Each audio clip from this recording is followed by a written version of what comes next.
Olá, seja bem-vindo, bem-vinda. Eu sou Alex Gruba, apresentando aqui mais um programa do CMC Podcasts. Agora você vai assistir ou escutar o Você Me Representa, o programa que apresenta o perfil de vereadoras e vereadores aqui da cidade de Curitiba. Siga a gente no YouTube para acompanhar aí as histórias de vida, bandeiras, projetos das grandes estrelas da Casa Legislativa da capital paranaense. Hoje temos a honra aqui de contar com a presença da vereadora Maria Letícia. Vereadora, obrigado pela sua participação. Eu que agradeço, Alex. Eu agradeço a você, o pessoal da comunicação da Câmara. É um prazer estar aqui discutindo e apresentar meus projetos, o que eu tenho feito, realizado aqui dentro da Câmara Municipal. Ótimo, vereadora. Queremos escutar essas histórias, fazer um pequeno resumo aqui da sua presença aqui na Câmara. A senhora que está no segundo mandato, né, eleita em 2020 com 4.019 votos e pertence ao Partido Verde, o PV. Isso, eu me filiei ao partido em 2010 e me elegi em 2016, porque participei em 2012 pela primeira vez, mas foi assim, para conhecer o processo e tudo, né? Em 2016 me empenhei e acabei me elegendo. E depois me reelegi em 2020 pelo Partido Verde. Então, o único partido que me filiei até hoje. Legal, vereadora. Agora, saindo um pouco da questão partidária, entrando Maria Letícia Curitiba, né? Como é que é a sua relação com a cidade, vereadora? A senhora nasceu aqui, mora aqui há quanto tempo? Então, eu nasci no litoral, eu sou caiçara, nasci na cidade de Guaratuba. Meus pais trabalhavam no litoral e nasci na região de Guaratuba, mas eu morava em Paranaguá por causa do colégio, das escolas e tal. Quando chegou mais ou menos na idade de 10, 12 anos, eu falava para minha mãe assim, quero ser médica, quero ser médica, quero ser médica. Ela disse, puxa, não tem medicina aqui em Paranaguá.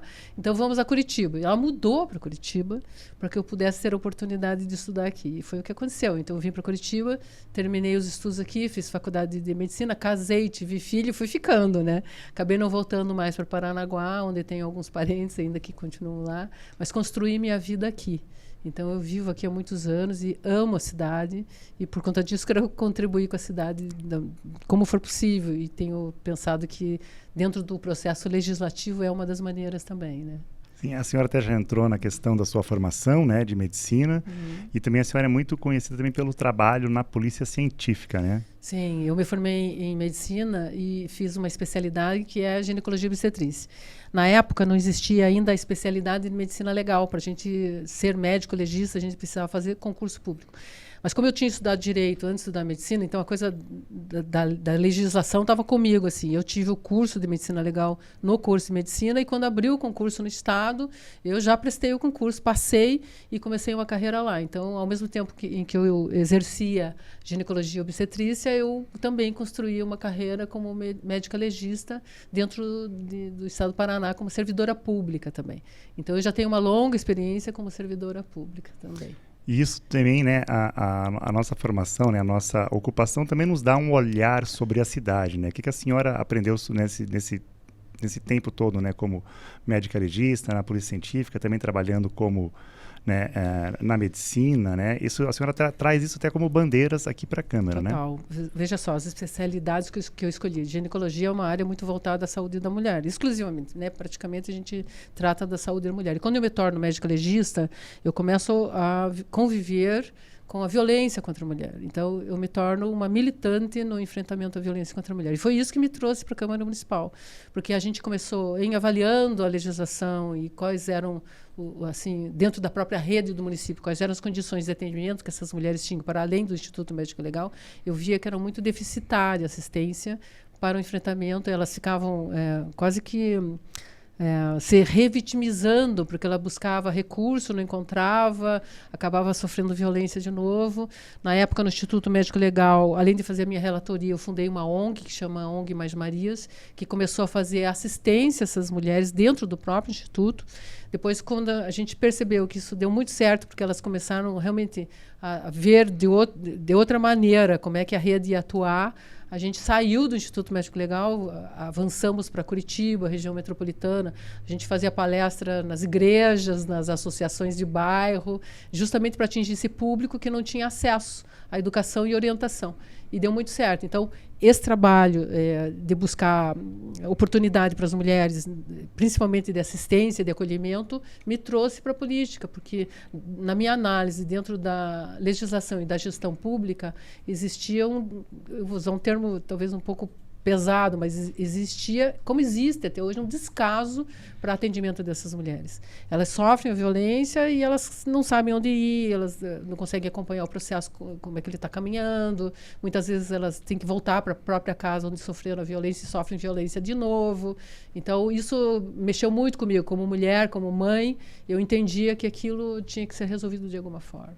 E quis fazer a minha parte e vim para a política justamente com essa bandeira, né, de fazer esse enfrentamento por mulheres como eu, que precisam de acompanhamento, de enfrentamento, etc. Sim. Essa é basicamente a história, assim, bem resumidamente. Sim, até vereadora, né, conversando com a sua assessoria, né, as principais bandeiras que a senhora defende, né, aqui no seu mandato como parlamentar, tem a questão da saúde pública e a política para as mulheres, né? A senhora já colocou toda essa questão da experiência, toda a sua expertise nessas duas áreas. Mas tem uma outra bandeira também que é o meio ambiente, né? Como é que vem a defesa dessa bandeira? Como é que a senhora percebeu a necessidade, né, de defender também essa bandeira aqui na Câmara? Eu sempre fui muito cuidadosa com a questão do meio ambiente e a causa animal também. Porque, assim, quando a gente fala em meio ambiente e fala em saúde de pessoas, a gente está falando de saúde de meio ambiente também. Então, se eu não cuidar e não tratar da saúde do meio ambiente, eu também tiro a oportunidade das pessoas continuarem saudáveis, né? Eu preciso de um alimento saudável, por exemplo. Eu preciso de qualidade de vida e o meio ambiente é o que nos traz a qualidade de vida também. Então, dentro dessa pauta, isso é uma escolha muito pessoal minha e também do Partido Verde, pelo qual estou filiada até hoje. Então, o meio ambiente ele caminha em paralelo com a saúde das pessoas, no meu entendimento. Isso é um grande guarda-chuva. A saúde é um grande guarda-chuva e debaixo dele a gente tem que cuidar da saúde de todos, né? Dos animais, do meio ambiente, das pessoas. Então, isso foi muito normal, muito natural. Rolou um fluxo espontâneo, orgânico, assim, muito naturalmente, assim. Legal, vereadora. A gente vem, né?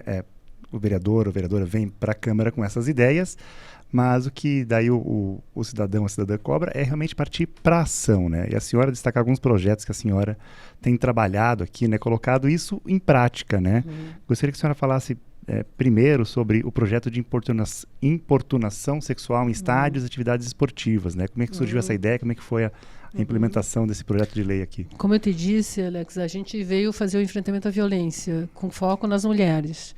Segurança pública é uma pauta muito forte, afinal, fui servidora da Secretaria de Segurança durante muitos anos, trabalhei com mulheres que sofriam violência, estupro, com feminicídio também. Então, quando eu venho para a Câmara Municipal, eu trago essa pauta comigo e começo a observar a cidade onde a gente tem mais demandas em relação à violência que as mulheres sofrem. E daí, o meu primeiro projeto de lei foi tentar tratar a importunação sexual em vias públicas. Nossa, quando eu protocolei esse projeto aqui, as minhas redes sociais enlouqueceram, assim, as pessoas não entendiam que eu queria, de alguma forma, proteger as mulheres de uma coisa que todo mundo pensa que é cultural, né? Fazer observação sobre os nossos corpos, sobre as roupas, como nos vestimos. Isso parece tão naturalizado para a população, principalmente masculina, que houve um impacto. Eu senti que houve um impacto e o projeto acabou sendo arquivado já no início da tramitação na CCJ. Daí surgiu outros ligados a isso. Por exemplo, a importunação sexual no transporte coletivo é uma demanda que existe.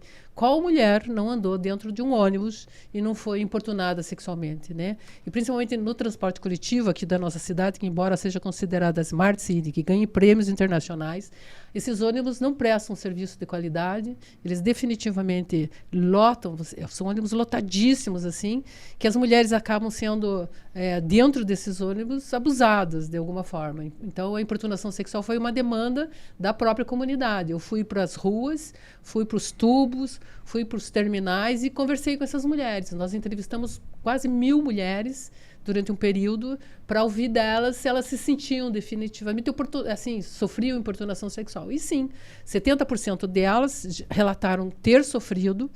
E o que é mais chocante, elas eram importunadas pelo mesmo importunador, porque elas pegavam a mesma linha de ônibus todo dia. Então, aquele homem entrava no ônibus, no horário que ela tomava o ônibus, e abusava dela, tendo oportunidade naquele dia mesmo. Então, elas conheciam os seus oportunadores. Foi um negócio surpreendente, assim. Como a grande maioria, 70% delas, referiu sofrer importunação, a gente entendeu que um projeto de lei caberia perfeitamente aí. E eu, pessoalmente, acho que mais que 70% sofre. Porque eu me lembro que quando eu estudava na faculdade, eu detestava pegar ônibus, eu ia a pé para a faculdade. Porque eu sempre me sentia constrangida, com dificuldade dentro do ônibus e tal. Então, eu fazia longas caminhadas para fugir da importunação sexual. Imagine, eu mesma sofri isso dentro dos ônibus. Então, eu falei, não, vamos legislar e acabar com isso. E está dando muito certo. A Delegacia da Mulher tem referido que está aprendendo muito frequentemente. Existem muito mais casos agora de detidos. E isso me deixa muito satisfeita com o resultado da nossa lei, sabe? Legal, vereadora. Uma questão até que acho que dialoga com esse projeto de lei é o seu projeto sobre conscientização de saúde sexual e reprodutiva. Sim. Na verdade, assim, uma coisa importante que é fazer uma lei, ela tem que ser executada e a gente, como vereador, tem de obrigação fiscalizar a execução também. Então, a gente faz uma lei, ela é aprovada pelo prefeito, daí ela vai para a regulamentação e depois ela tem que ser executada e a gente tem que acompanhar isso. E esta lei sobre sexualidade, conhecimento sobre o seu próprio corpo, isso tem uma relação direta com a proteção, principalmente de crianças, contra a violência.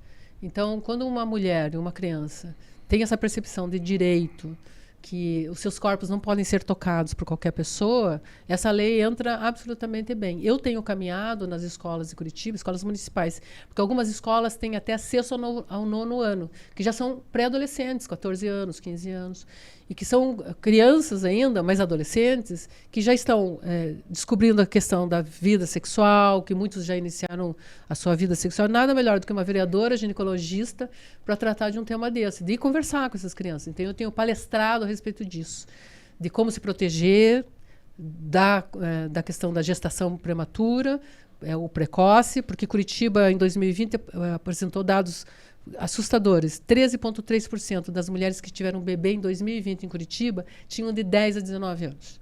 E isso não pode acontecer. Uma criança de 10 anos engravidar, isso é uma violência irrecuperável. Então, a gente tem conversado com essas crianças sobre sexualidade, sobre o direito delas a ter informação, orientação e proteção. E isso é uma obrigação da gestão pública, oferecer, portanto, a oportunidade delas estarem protegidas.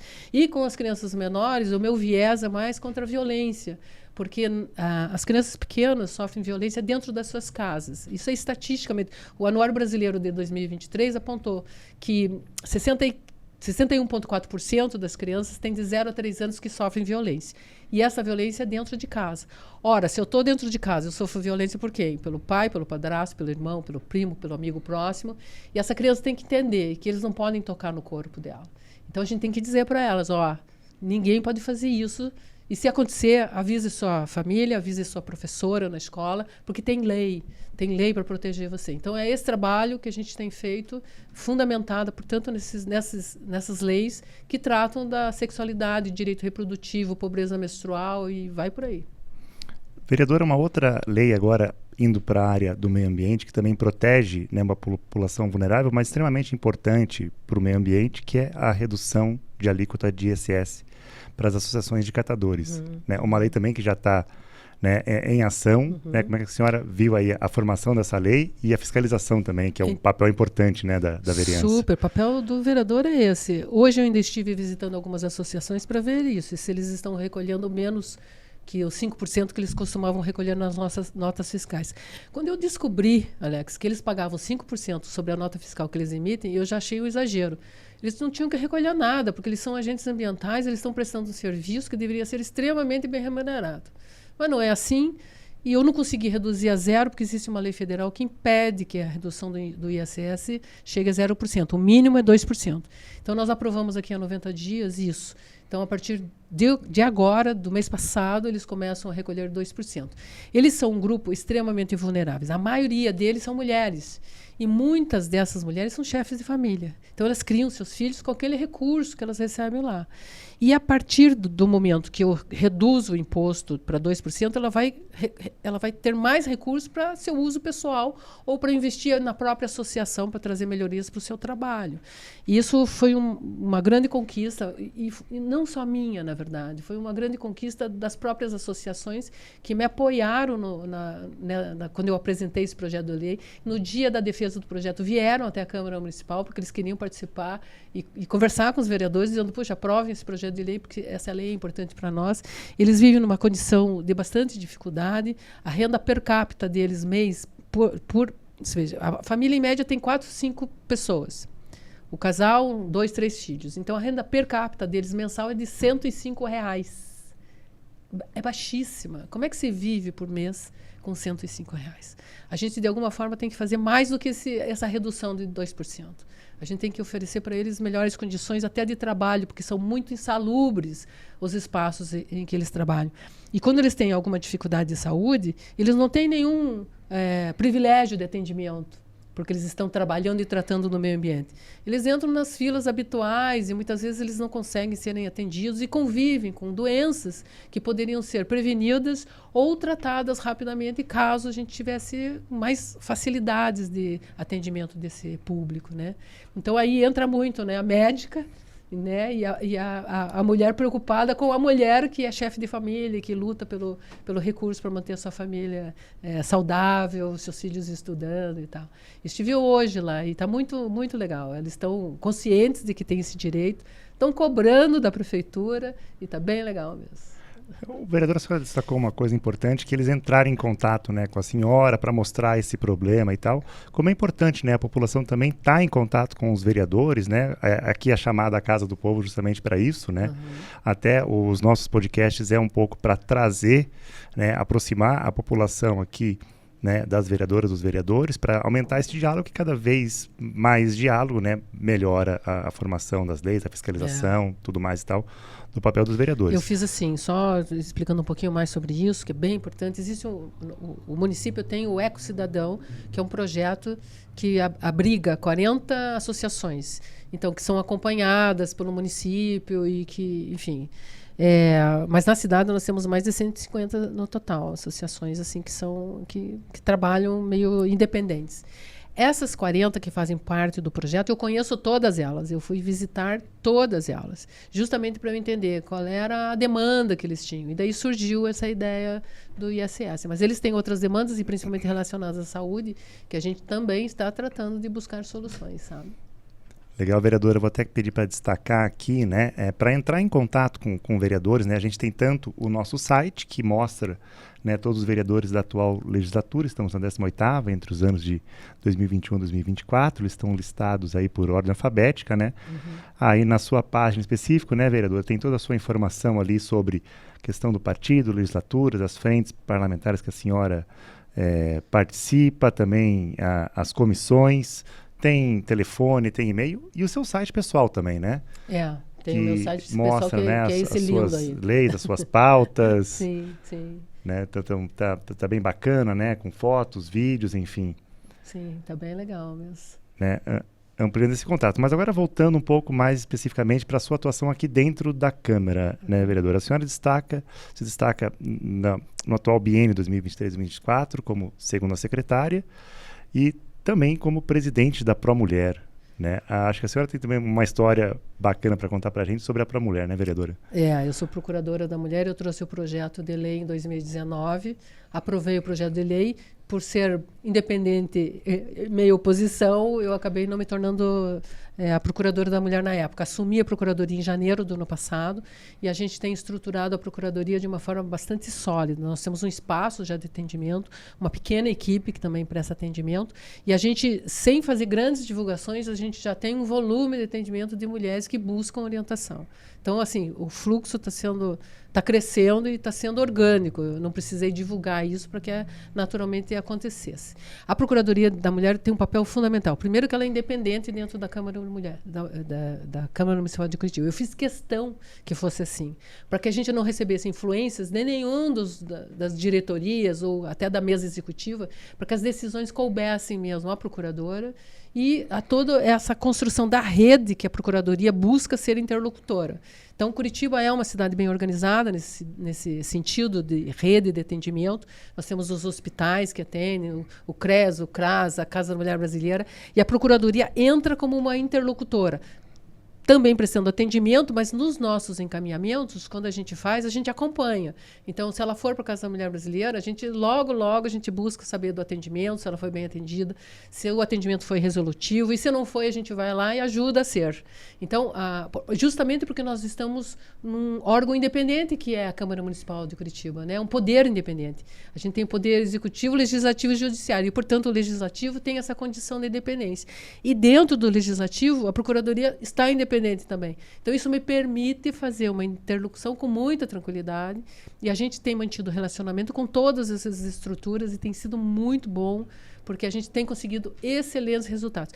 E só para te contar também, além de atender as mulheres da cidade de Curitiba, a gente tem sido procurada pela metropolitana. Eu já atendi mulheres que vieram de Paranaguá para buscar assistência, de Irati, até além da região metropolitana, litoral, interior. Isso. Então, assim, de alguma forma, a Procuradoria já tem uma presença marcante dentro de Curitiba e região metropolitana. Porque quando a gente fala em Curitiba e metropolitana, a gente está falando na grande Curitiba, né? As cidades estão conurbadas aqui, e é uma grande cidade. Então, por que não atender essas mulheres também? Se o nosso foco é melhorar a segurança e a qualidade de vida dessas mulheres. Eu estou muito satisfeita com o resultado. A gente tem 2 anos como procuradora, depois eu passo esse bastão para outra vereadora, e por conta disso eu estou construindo um protocolo que deve ser, a partir da minha gestão dentro da Procuradoria, mais ou menos seguida pelas próximas procuradoras, para que a gente não perca essa linha de trabalho, sabe? É preciso que a Procuradoria continue crescendo. E eu vejo toda a condição para que isso aconteça, assim. Nesse ponto, vereador, até lhe fazer uma última pergunta sobre a participação da mulher na política, né? A senhora está participando de uma legislatura que até entrou para a história por ter o maior número de mulheres vereadoras, que chegamos a ter 9 ano passado, em 2022. 8, acho que 8, né? Acho que chegou a 9 até quando... maravilha. Se eu não me engano, até a gente atualizou lá a galeria de vereadoras, enfim, de um conjunto de 38 parlamentares, né? É a maior participação, mas ainda parece pequeno. Agora somos né? 7, né? 7 por causa da eleição, deputado estadual, 2 saíram, né? E o suplente deputados. era um homem. Daí Sim. nós atualmente somos 7. Eu acho que somos muito poucas. Então, manter esse número, evidente, é um sucesso, que foi muito bom o resultado, mas isso é pouco ainda. A gente precisa muito avançar. Eu vou repetir uma coisa que todo mundo sabe. A maioria da população é de mulheres, é constituída de mulheres. E a gente precisa ter essa representatividade também dentro das casas legislativas, porque muitas das comissões não têm mulheres participando. Então, às vezes, por exemplo, a Comissão de Urbanismo, se não me engano, não tem nenhuma mulher aqui. Na Comissão de Meio Ambiente, eu sou a única mulher, inclusive presido a Comissão de Meio Ambiente. Na Comissão de Saúde, temos uma mulher apenas. Então, é impossível, né, que a gente... Não vai haver democracia enquanto não houver igualdade. E é essa luta também que eu carrego comigo. É preciso que as mulheres venham para a política. Eu sou uma incentivadora das mulheres virem à política, disputarem cargos. É importante a presença delas aqui.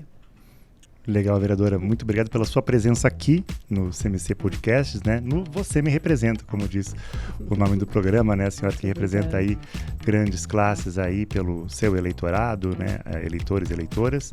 Estamos aqui justamente com essa intenção, né? De aproximar a população do poder público, mais especificamente aqui da Câmara Municipal de Curitiba. Então, pedir para vocês aí, né? Mais uma vez, marquem como favoritos, se inscrevam lá no sininho para acompanhar essas e outras entrevistas que a gente está fazendo aqui, também os programas temáticos.